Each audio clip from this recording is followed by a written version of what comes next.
Okay, 3 key things out of chapter 1 to focus on. 1, why communication skills improve career outlook. 2, the barriers to effective listening. Why is listening so hard?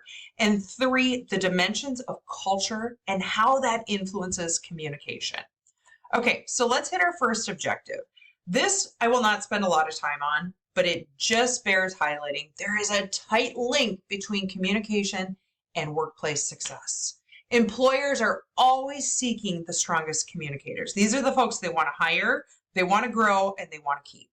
Communication skills are economy proof to an extent. There's only so much that can be outsourced to technology, and there's always a need for people who communicate well. And lastly, and I think most importantly, everything we do in this class is teachable, meaning you don't have to be good as a communicator to be taught, to improve, and to link your communication skills to your future success. Okay, number 2 objective, barriers to listening. Let's start by saying listening is the most critical thing you can do in any communication scenario. Because when you listen, you communicate, you care. And when people feel that they are cared for, that is the threshold that trust is built upon. So we look at this because it is so vitally important to effective communication. Okay, we're going to go through these 7 barriers, okay? And as we do this, I want you to think about what gets you, what are the barriers you struggle with? Because that's the first key to becoming a better listener. Number 1, physical barriers. Externally, does your workplace look like this? Are you in a cubicle or a shared office space and hearing phones ringing, conversation, Spotify playing? These are all external barriers that can really distract from our ability to listen and focus. Now, if we contrast that with internal barriers, these are the things going on inside of you, typically driven by a physical need, okay?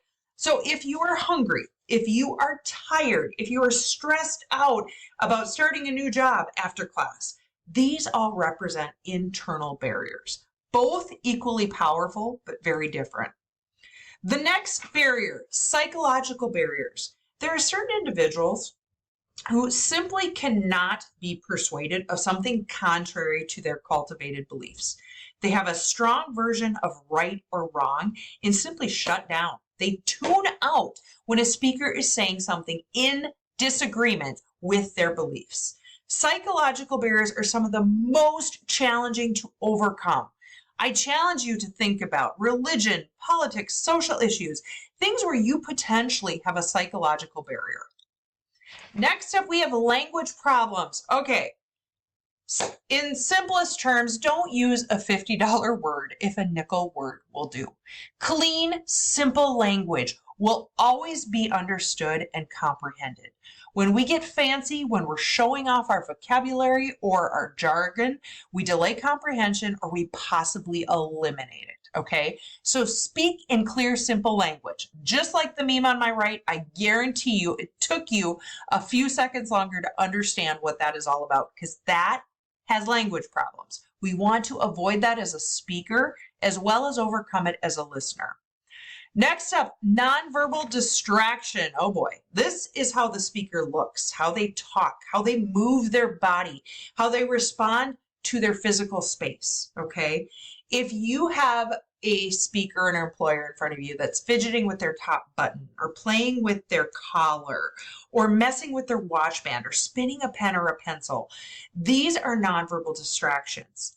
The look or the mannerisms, body movement.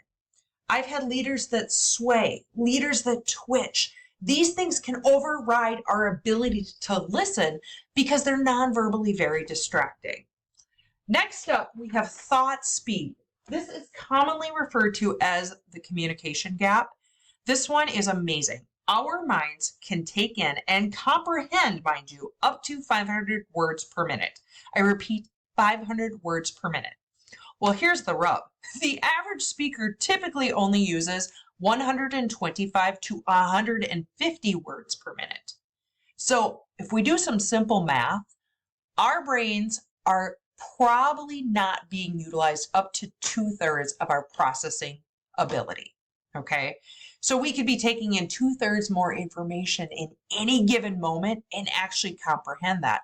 So what happens? Our mind wanders. We fill that gap. That barrier is referred to thought speed. Next, we have faking attention. Oh boy, we are pros at this. We're nodding and agreeing in class or at work when we're secretly scrolling our social media, right? We're faking attention. We're not really concentrating on the speaker. And sometimes this lends to detouring, where the instructor mentions hunger and I'm starving. I haven't had breakfast or lunch. So I'm thinking, okay, I'm going to swing by Jimmy John's. And while I'm over there, I have that return at Shields, which reminds me I need to pick up the next size soccer cleats, right? Where we detour, where we go from one stop to the next in thought. That is called detouring. And the last barrier to listening our text outlines is grandstanding. These are individuals who would rather be doing the talking. They are simply not willing to listen. They want to be speaking. So if they are acting as if they're listening to interject, they're listening to reject your idea and provide a rebuttal or share their wisdom on it. So grandstanding. I think we could say this is somewhat rooted in narcissism, not always, but where you really believe you have nothing more to gain or know on this subject, so you should be indeed doing the talking. That is called grandstanding.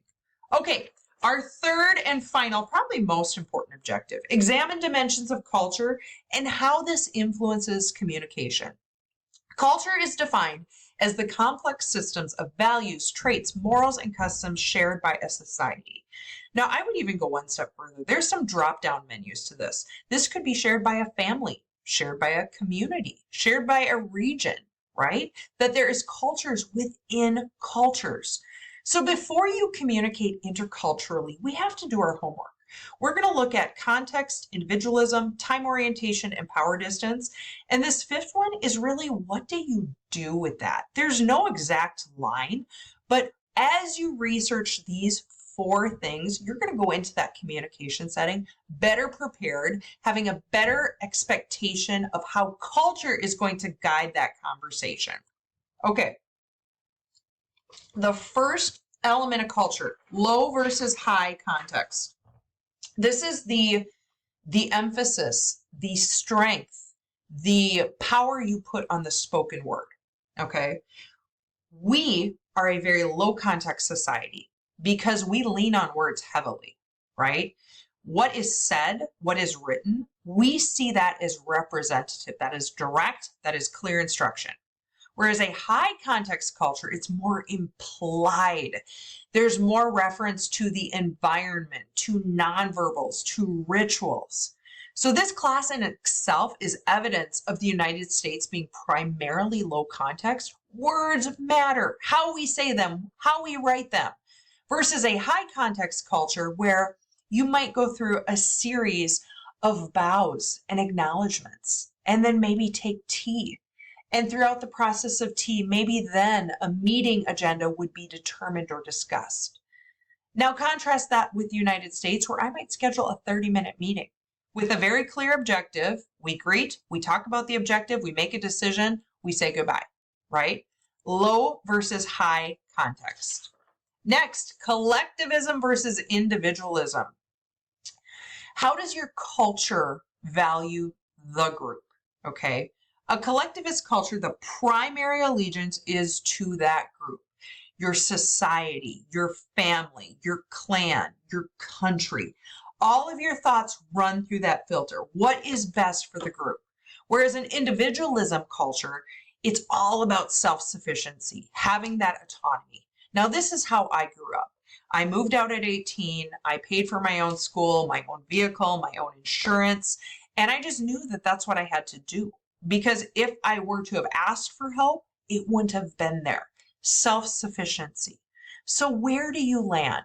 Typically, a bird's eye view in this is how a culture cares for their elderly. Do they live at home with later generations, children? Or are they in nursing homes, assisted living? That's a bird's eye view into a collectivist or an individualist culture. Okay, next, time orientation, long-term versus short, okay? Long-term is polychronic. Short-term is monochronic. Let's talk about what we know first. The United States is typically a short-term time orientation culture, or monochronic. We like to do one thing at a time. If you've ever been interrupted and went, "Ugh," you're so frustrated, right? That is evidence of monochronic. Time is money, so we schedule as much as we can throughout that calendar. Now, my Outlook calendar is color-coded by child, spouse, my own business, by the hour. Evidence, once again, of short-term monochronic views of time. Time is money. There's only so much in a day, and we maximize it. Now, let's contrast that with a long-term time orientation, or polychronic, where time just is. It's meant to be savored. It's meant to be enjoyed, where a relationship will always trump that clock. Polychronic cultures typically are thinking along the lines of centuries, seasons, generations, where a short-term time culture might be looking at a goal at the end of Q2 or Q3, okay? Very different regards to time. Next is power distance. This is the level you accept power is unequal, okay? The upper right, Kim Jong-il. If you were to see this individual on the street, you would probably bow, or you would probably, drop down to your knees, avert your eyes. You would not communicate directly with this person. Whereas in the United States, we have a very low power distance. We typically go out for dinner, drinks with our CEOs or the owner of a company. We might knock on their door and ask a question directly. That is a low power distance where we contrast other countries, communist countries specifically, where there's a very high distance of power. Okay, 2 terms to hit, and then we're going to wrap this up. Ethnocentrism. Really, there is just simply no place for this in business communication, but I think it must be uttered. Ethnocentrism is that belief that your culture or where you live or your heritage is superior to others, okay? Now, ethnocentrism will not lend to successful communication. We all were born when we were born where we were born. There's nothing wrong with pride in your country and your family.